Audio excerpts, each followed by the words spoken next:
My name is Kelly Dudley. I'm the Chief of Staff at Sureify. Been with Sureify for about 6 years now and been heavily involved in our Lifetime Engage product. Hi, I'm Fred Savon. I'm a Senior Vice President and Chief Pricing Officer at Legal & General. What that means is I oversee actuarial, underwriting, and the data science function, and again involved quite heavily with product innovation and underwriting innovation as well. Prior to joining L&G, I was also the head of the innovation lab at a big multinational. My name is Eddie Breitweiser. I'm a senior analyst at State Farm in our life and health innovation area. That's a team that's situated within our life and health product line that focuses on cost savings, operational improvements, new technology, but most particularly new partnerships, particularly with startups that we can bring to improve customer satisfaction, like I said, costs, and efficiencies overall. So very happy to be here. Thank you. And our birthday boy? So my name is Joe Sari. I'm the founder and chairman of the Financial Fitness Group. In addition to being my birthday, my background is in academia and and publishing. So I've got about 20 years experience working with several hundred large financial service firms, helping them deliver interactive solutions to their clients. And excited to be here today, and thank you, Kelly, for having us. Yeah, thanks for coming. So before we start talking about the various aspects of engagement and getting into it, let's frame it a little bit with how each of you defines customer engagement. Yeah, so I got started. Yeah, so to me, it's it's making sure that whatever method you use, you're there at the right moments in time in the changes of the policyholder's lifetime. So it could be as simple as, in the early years, making sure that, if there's a high likelihood of lapsing in the early duration, that you're on there talking to them, making sure they understand what they're doing. Later on, making sure they understand that, if they're having more kids or they're getting bigger mortgages, they might have higher life insurance needs, so on and so forth. So, there's the theoretical answer, which requires, ideally an agent that's got the personal touch, that is constantly staying in touch, so kind of aware of all these changes in the person's life. But the practical answer is that's very time-consuming, and I think the new technologies are going to help make that better going forward by using platforms that automate some of those processes and make it a lot more structured and efficient. So, stop there. Yeah, thanks. I think it's a appropriate handoff. So just kind of the backdrop for State Farm as a whole is, we think of ourselves as our differentiator really being the fact that we have two different things together that nobody really can offer, which is 19,000 agents directly embedded in communities all around the country that have established for decades now, have been establishing personal relationships and deep roots in those communities and providing that human touch. And the second thing is around our award-winning mobile and web-based technology that's really moving and enhancing any type of digital capabilities. And so what we think differentiates ourselves is our ability to overlay those two things together and to take the human connection, the human touch of agents, and bring it, as Fred was saying, into this new kind of digital frontier for us. And thinking that those two things together is really the core of a great user experience. And so when we think about it, with that backdrop in mind, when we think about engagement, particularly on the life insurance side, the most recent thing that we're trying to kind of keep that reputation, keep those things moving forward, is a program that we call Life Enhanced. And this is a customer-facing mobile app that delivers tools, motivation, connection, and most importantly, probably fun for customers that helps boost their well-being overall. And so this is focused on our new business within our life insurance products. And within the app, users have the ability to earn rewards for connecting devices, fitness trackers, things like that, and participating in activities. They also have access, and we'll talk, I think, more about this as we get going, access to tools and resources that help them in not only expanding their knowledge of our services and our products that we offer at State Farm in kind of individual product lines, but also expanding into areas of supporting their goals toward improving their health and wealth, as we say. And then lastly, giving them the ability in the app to benefit from a ecosystem. We've heard a lot about this today of value-added partnerships, and I think we'll have a chance to get into that more. But kind of bringing all that together from the backdrop to how we define engagement, we're within this environment, we're really looking at still keeping the agent connection there for these really key points in the value chain of the life insurance journey. Things like sales, things like claims, building those personal relationships, but leveraging technology, specifically in this case mobile apps, that can do things that agents can't around daily, monthly, et cetera, engagement, learning directly from customers what their needs are, how those evolve in a much more rapid pace than an agent may be able to keep in touch with them on. But then also establishing ourselves really kind of in their pocket as being a trusted partner in that journey. So a lot to take in, but that's how we're thinking of engagement today. Yeah, so what they said. No, I think, so my background is we work with a lot of different financial service firms, and generally when we think about engagement, we're all interested in what the end consumer is doing.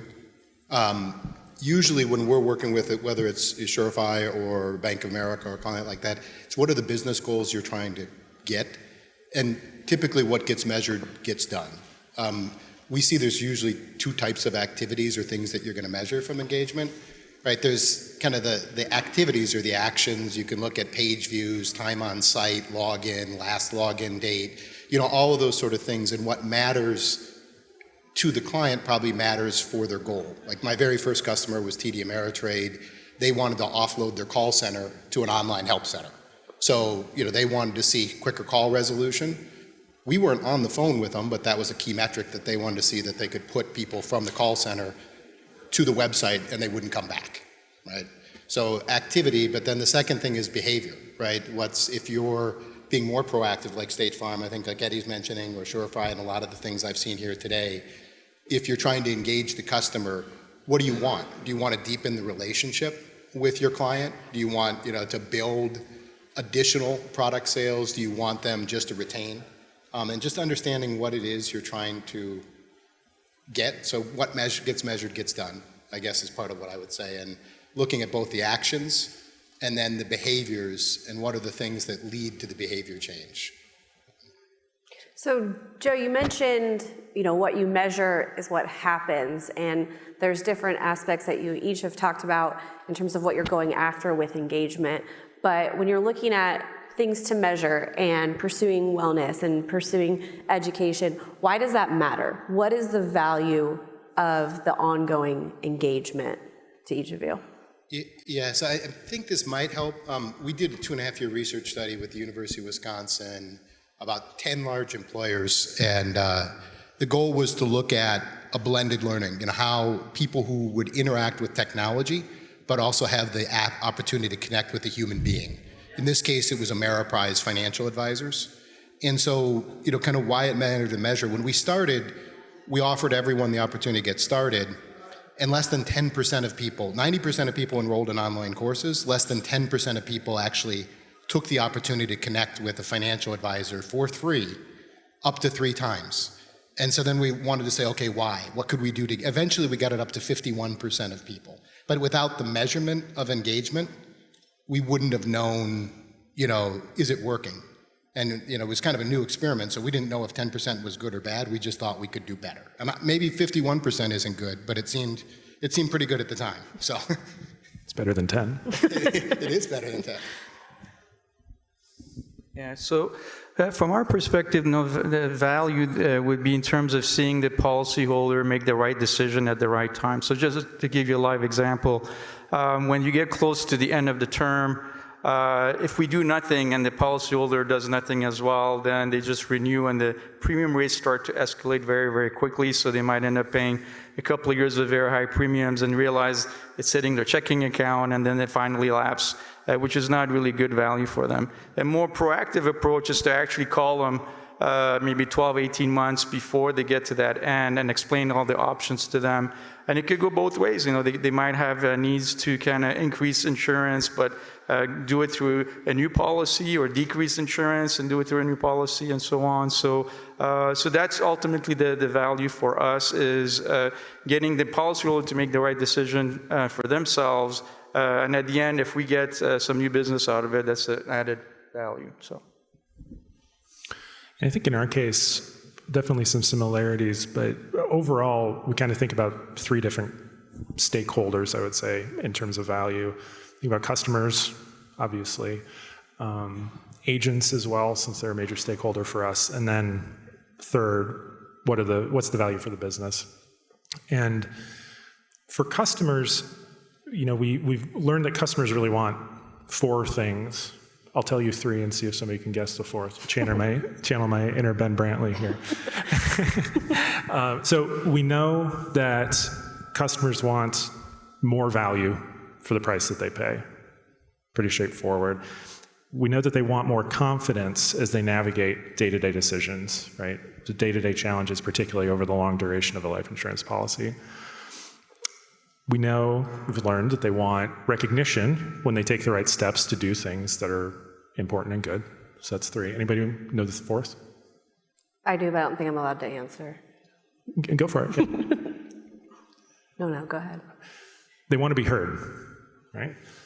We're all customers of something. We want to be heard. And so what we tried to do, and I'll talk a little bit more about that as we go, but I think what we've really been trying to do to address each of those needs is giving them the ability to earn rewards for choosing a more active lifestyle. So again, getting back to that recognition thing that helps them also get more value out of the product. And one of the ways that we do this is just, pretty straightforward. Everybody is familiar with programs like this, where you earn points for things like choosing healthy steps, like walking more, running, cycling, logging your weight, even meditating or maintaining a healthy sleep cycle. And then those can be translated into gift cards or gifts to a charity, which I'll talk a little bit more about. But then also, more recently, particularly with Joe's help, we've been expanding into ecosystem partnerships that help deliver more value to our customers as well, by making them feel like they're getting more during the life cycle of the product rather than just a payout to their beneficiary. The second group that we talk about in terms of value is agents, and pretty straightforward. I think anybody could guess here. Agents want to start conversations. They want a foot in the door around life insurance. And so this is, when we talk about engagement, that's something that helps agents. When we think about the business then, we're always focused on growth. I think everybody here shares that. We're also focused on retention, particularly for our new business. But then lastly is looking at the value of the data that we get out of an engagement program. And particularly, how can any data that we're learning from customers become actionable in an operational environment? Fred's talked about that a little bit, as well as in underwriting. And how can this provide actionable insights to us, particularly that we can feed back to agents, which is something I would say we're in the early stages of learning about. So taken together, I think we kind of have three different definitions of what it means for us. Okay, so what is a realistic measure of this engagement? What can we expect? I mean, are we looking at 100% engagement day over day, or how do you define success in that, and how do you measure it? I'll start if you'd like. Please. I think one thing depends on the environment you're operating on. So I've got a lot of experience in workplace, engagement where you have other metrics you can look at. So if we're rolling out a program, Anthem, the life insurance company, we roll out a financial wellness program to their employees. They know how their wellness program performs. They know how many people engage. So they have some benchmarks to get a feel for, if you're going to do a financial fitness program, where should we be against it, right? And so they can understand, well, a wellness program might get 20, 30% engagement in any particular provide. We want to see something similar. When you work outside of that norm, direct to consumer, it's a very different world, right? So the same person who might participate in a healthy activity at work, because there's a wellness program and they formed a group, the next day you can see them at a NASCAR race, drinking and smoking and doing all sorts of different things because that environment is different, right?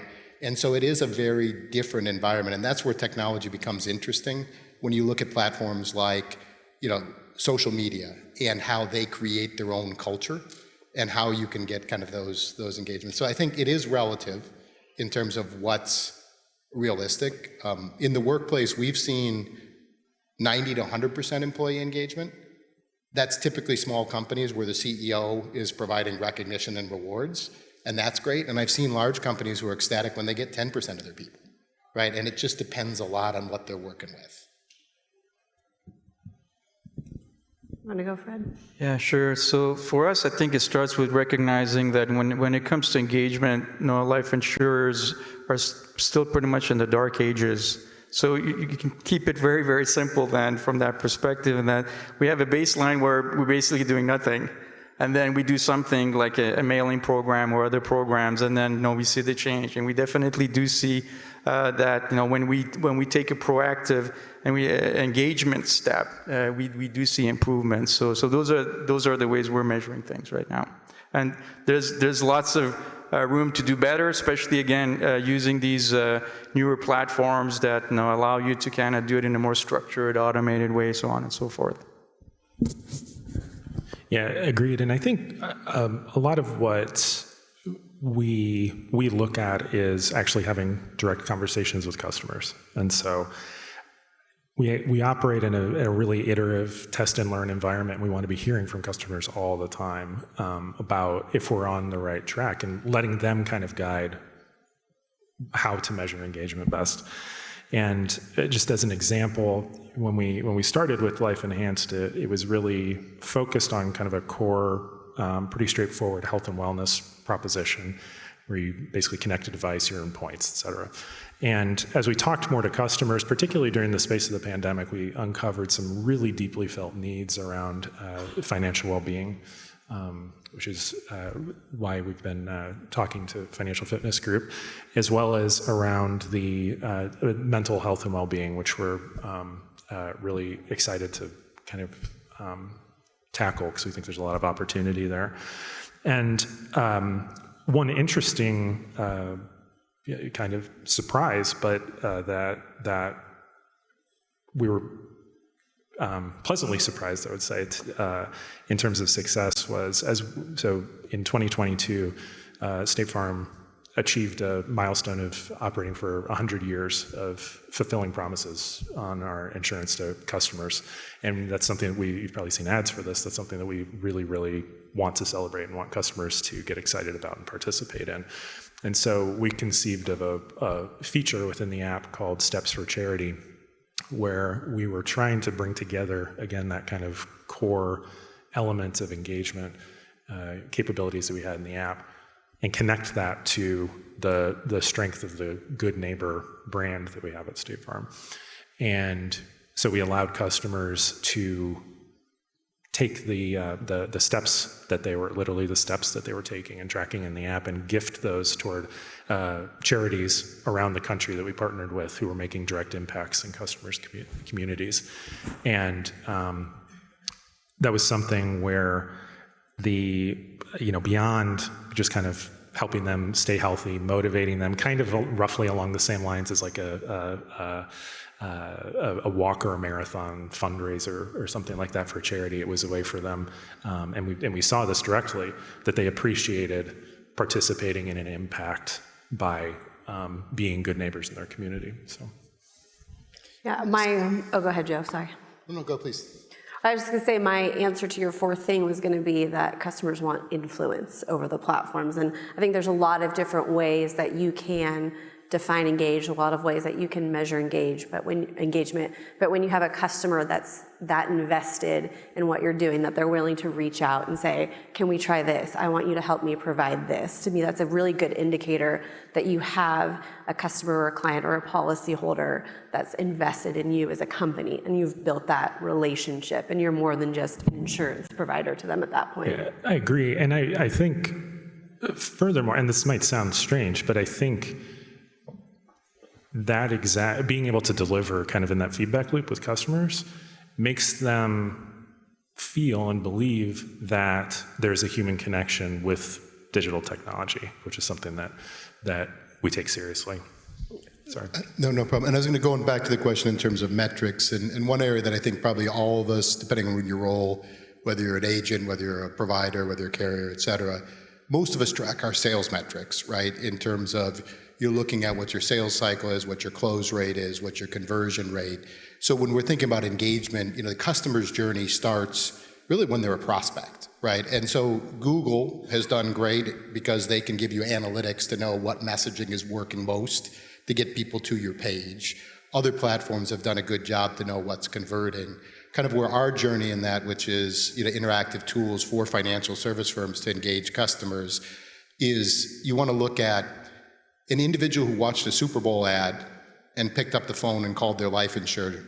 How does that compare to somebody who came to the website, spent 15 minutes reading about whole life insurance, answered a couple quizzes, and then connected, right? And what we've seen time and time again, it's not rocket science. An educated customer is a better customer. It used to be, the financial services world used to be a lot more transaction-based, especially the brokerage business. Now, I think many more agents, many more financial advisors, many more firms are understanding if the customer comes to talk to my rep and they actually have some understanding of the product and the service, the advisor or the agent can now help really solve the problems that are unique to them.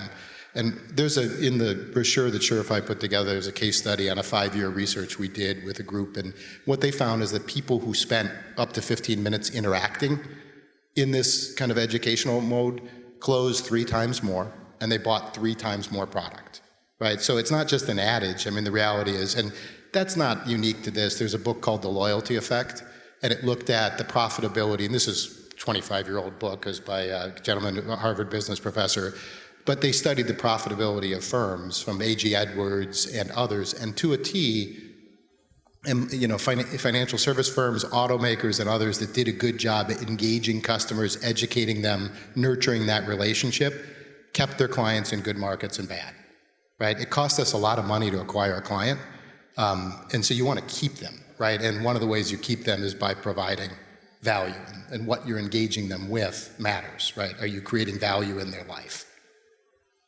So Joe, you mentioned 5 or 6 different tools there: commercials, websites, agents, brochures. What's the value that platforms and tools and different systems can bring to engagement? How do those help? What do they do for you? Yeah, I mean, I think in as much as if you're providing the platform, be it an app, or be it your website, or both, an experience that transcends the app and the website, once those individuals, whether they're prospects or customers, come in, they're in your ecosystem, right? You have the possibility to learn a lot more data. Sorry that that was bad for you guys. But you have the possibility to learn a lot more about them. So as you interact with that platform, you have a lot more potential, one, to learn, but then to test and try and do, right? And especially when you have tools such as you and others that are omni-channel, that you can look at what do they do while in the app, and can you measure what happens when they're out as well. Fred, do you have a? Yeah, no, I think, again, there's a lot of room to grow there with combining all the things that you just mentioned, right? It's just that it hasn't really been done until now. So it's a matter of making a priority and starting to act on it from our perspective. I think that there are better and better tools out there now. And again, as I said at the beginning, it's not practical to really expect an agent to kind of spend all this time on policies they've already sold to keep up with everything that's going on. So we need all of these other pieces working as the ecosystem to make it all happen the way it was originally intended to work. Eddie? Yeah, we talk a lot at State Farm about how do we help more people in more ways. And, when we're talking about new tools or new digital capabilities, I think there's maybe an impulse to compare ourselves to experiential competitors, Facebook, TikTok, as opposed to our apps and things. And I think one thing that you always have to answer is, are you trying to directly compete for attention in that space? Or are you trying to be top of mind when customers need you, And, I think that there's kind of a marked difference in even just something as simple as push notifications, where I think any of us are inundated nowadays with push notifications on a daily basis. And there's, a difference between something like, hey, do you want to buy an annuity, right now? Versus, what if you took a second, take a minute to breathe, relax, and reminding them of that on a recurring basis, and ways that even, I think simple kind of nudges or presence, if you will, can again get you back to this idea of being top of mind when customers need you for something. Right. We've got 3 minutes left. Lori or Nancy, were we doing questions? Were there any questions? Sure. Okay, I'll repeat it over the mic. So the question was, has there been channel conflict with agents between, what we're offering and what they're doing? Yes, there have been conflicts, but we solve them by letting them have whatever they want, which basically means that we do all the work and they still get all their commission. So that's what we've done so far. More to go.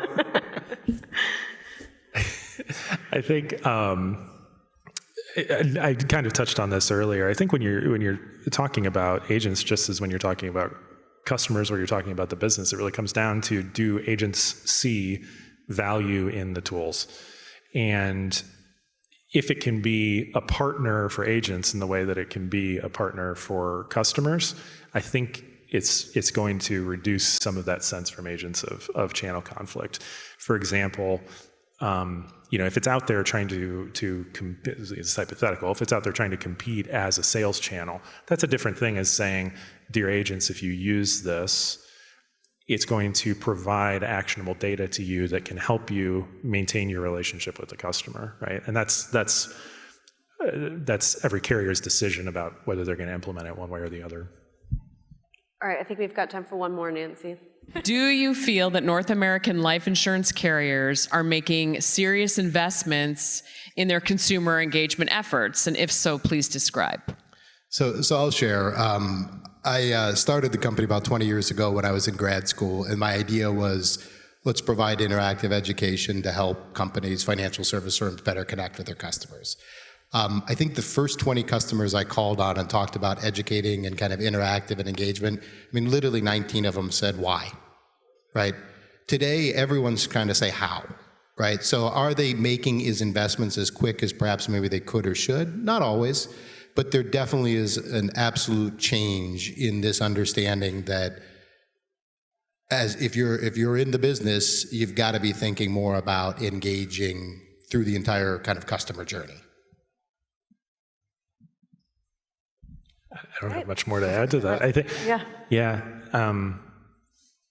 there's always room for improvement, obviously. But realistically, though, I think, as I said earlier, all of us are consumers of digital technology, right? And so I think some of this just takes time of all of us gaining more experience of, what's the best mobile experience? What do we want to compare ourselves to? What experience do we want our customers to have? And we've been hearing all day about some of the obstacles or the challenges preventing us from getting there. I don't know that all that can necessarily be solved with investment per se, but I think a theme that I'm taking away from today is that there's increased recognition within the industry about the need and the direction that we're trying to row together. So. All right. You're good, okay. And the light's flashing red at me, so I think we're all set. Good.